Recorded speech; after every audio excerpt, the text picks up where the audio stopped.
कुपवाड येथील केसरेकर पती पत्नीच्या खुनाची घटना दुर्दैवी असून या घटनेचा तीव्र निषेध आहे। या घटनेमुळे उघड्यावर पडलेल्या केसरेकर यांच्या दोन्ही मुलांची कोणतीही आबाळ होणार नाही। त्यांच्या शिक्षणाची संपूर्ण जबाबदारी आपण घेणार आहोत। पोलिसांनी या प्रकरणी तातडीने चौकशी करून फास्ट ट्रॅक कोर्टात ही केस चालवावी अशा सूचना पालकमंत्री चंद्रकांत पाटील यांनी पोलीस अधिकाऱ्यांना दिल्या।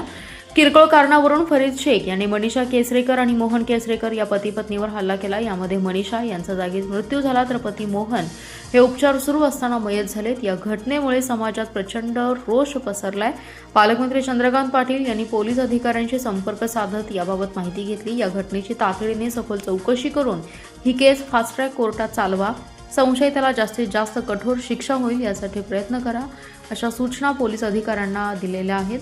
पालकमंत्र्यांनी मयत केसरेकर यांच्या मुलांचीही चौकशी करत माहिती घेतली। त्यांच्या नातेवाईकांशी संपर्क साधून आधार दिला। आपण स्वतः आणि सरकारही त्यांच्या पाठीशी आहे। दोषीला कठोर शासन करू। मुलांचीही काहीही आबाळ होणार नाही याची दक्षता घेऊ। दोन्ही मुलांच्या पुढील शिक्षणाची जबाबदारी आपण घेत आहोत। मुलांच्या आत्तापासून पूर्ण शिक्षणासाठीचा सर्व खर्च करू असं आश्वासित केले। दोन्ही मुलांना आधार देत पूर्णपणे मदतीचं आश्वासन दिले। पालकमंत्री जिल्हा दौऱ्यावर येणार असून त्या दरम्यान मुलांची पालकांची भेट घेण्याची शक्यता आहे।